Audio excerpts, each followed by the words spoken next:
Hey everyone, so I am here to update you on my labor and delivery. I will tell you all the details that I can remember and that I put in my phone in just a minute, but I have baby Bentley here in my arms and he's awake.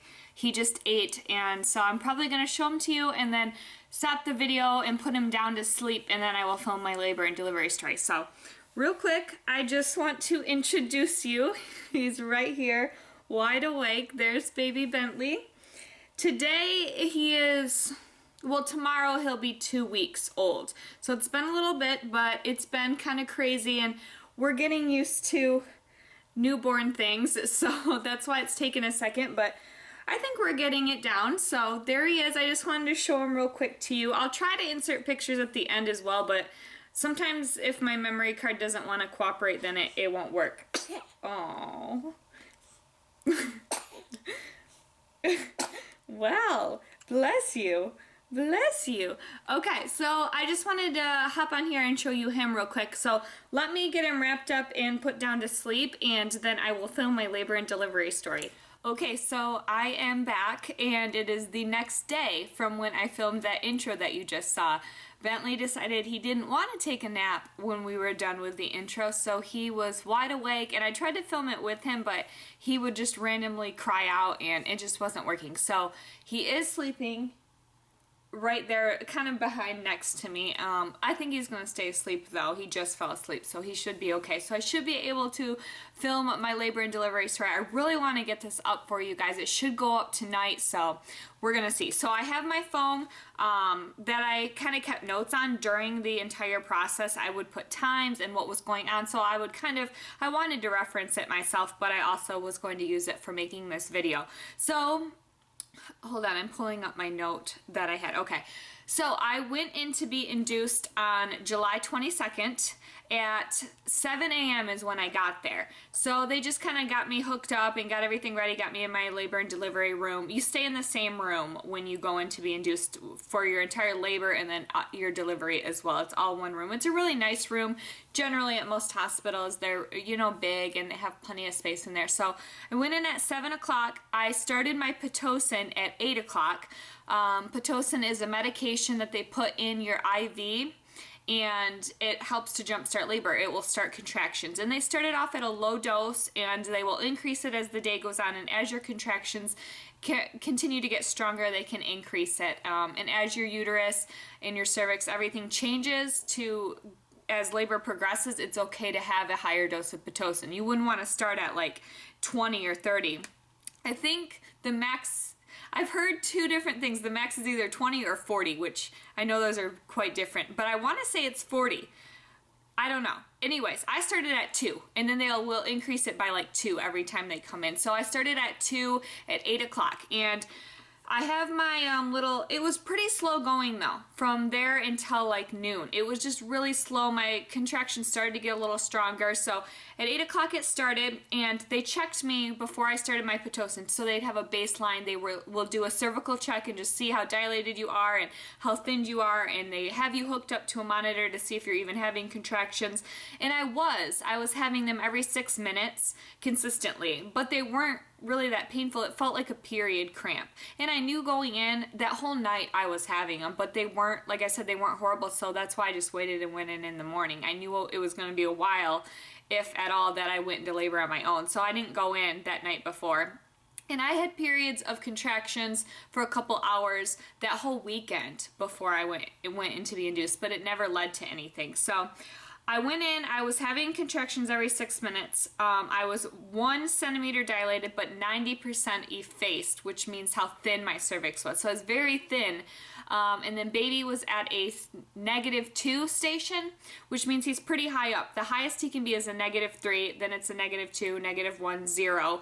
Then it's like +1, +2, +3, and then baby's coming out. So he's way up at -2 still at this point.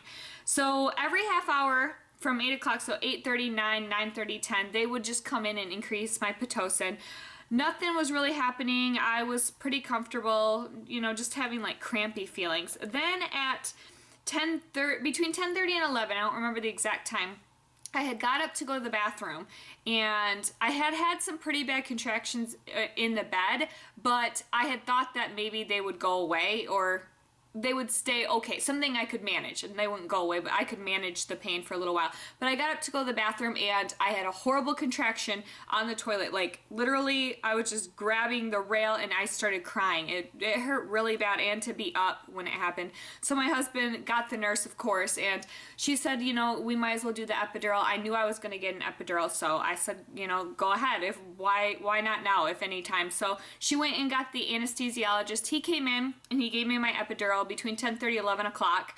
I was still having consistent contractions. Now they were about 3 to 4 minutes apart, and the epidural went well. The pain was mainly when he numbed the area.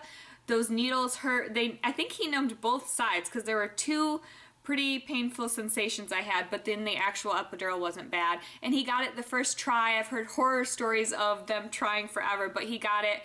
Everything was fine. I instantly felt better. My contractions were not nearly as bad or as painful. I couldn't get up to go to the bathroom anymore, though, because my legs everywhere down was pretty numb. I could still move, but I doubt I could have stood. So I got a catheter inserted at this point. So then I just kind of labored from 11 o'clock till 12:45. She came in and broke my water.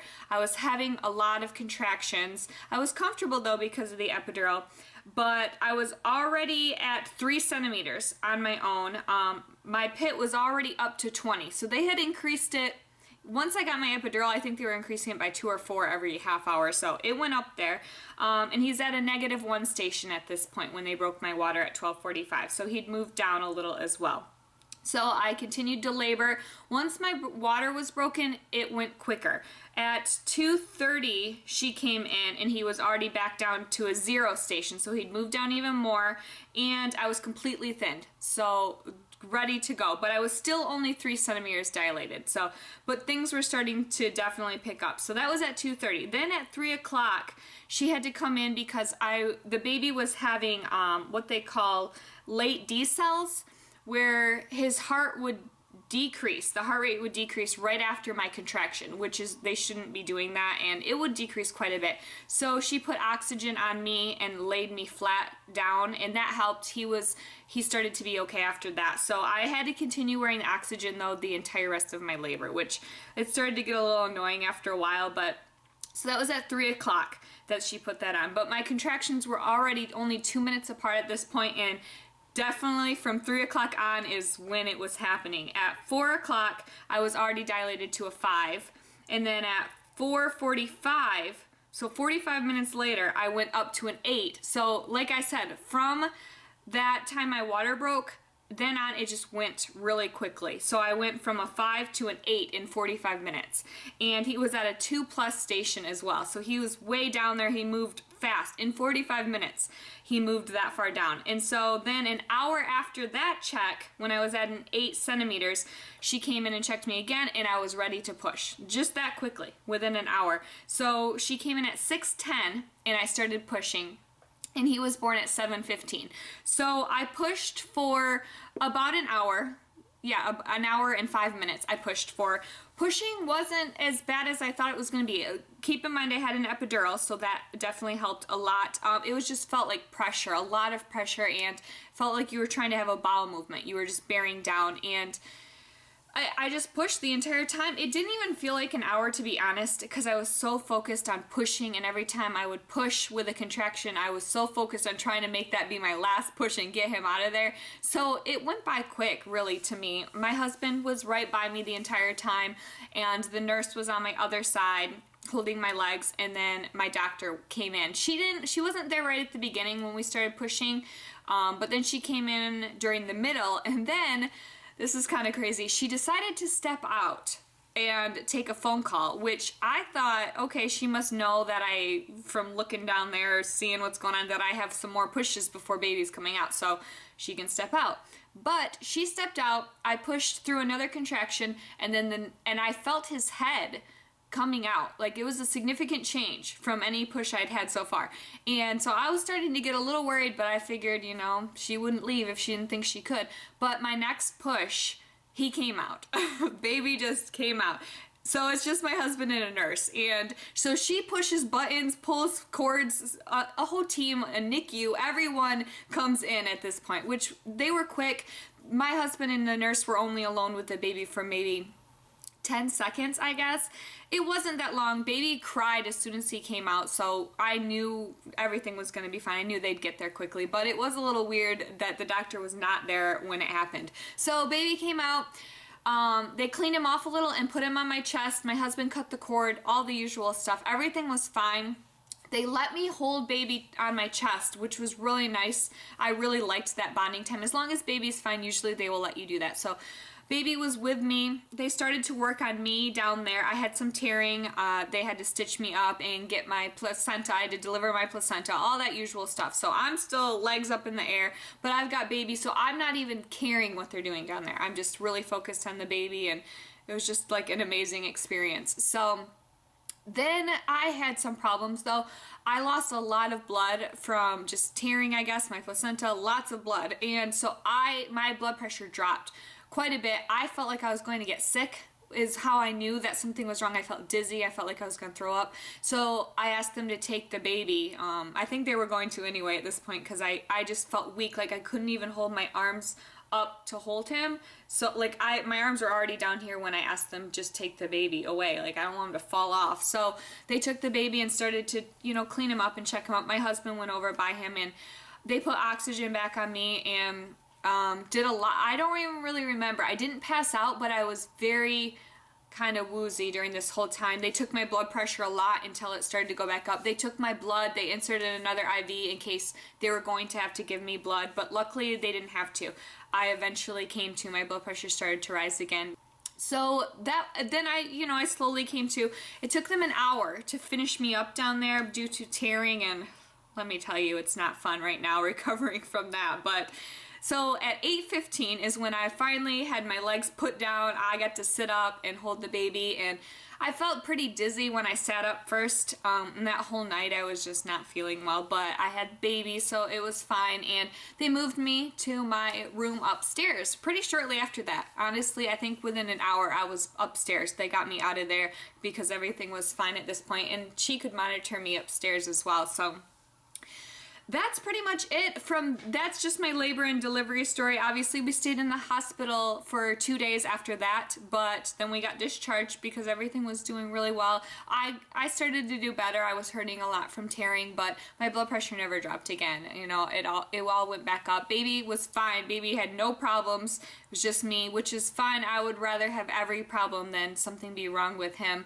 So he's perfectly healthy, no problems with him. So we're home now. That was my labor and delivery story. If I left something out and you have a question about something specific, just leave it in the comments below and I will try to get back to it. I think I included everything. All in all, it was pretty smooth, just how an induction usually goes. It usually takes the entire day to kind of progress through that, but definitely was an experience, and I'm really glad I went through with that. It's kind of scary right now, honestly. I would obviously say I probably don't want to do it again anytime soon. Quite painful, but I don't know. We will see. That was my labor and delivery story. I hope you enjoyed. Bye.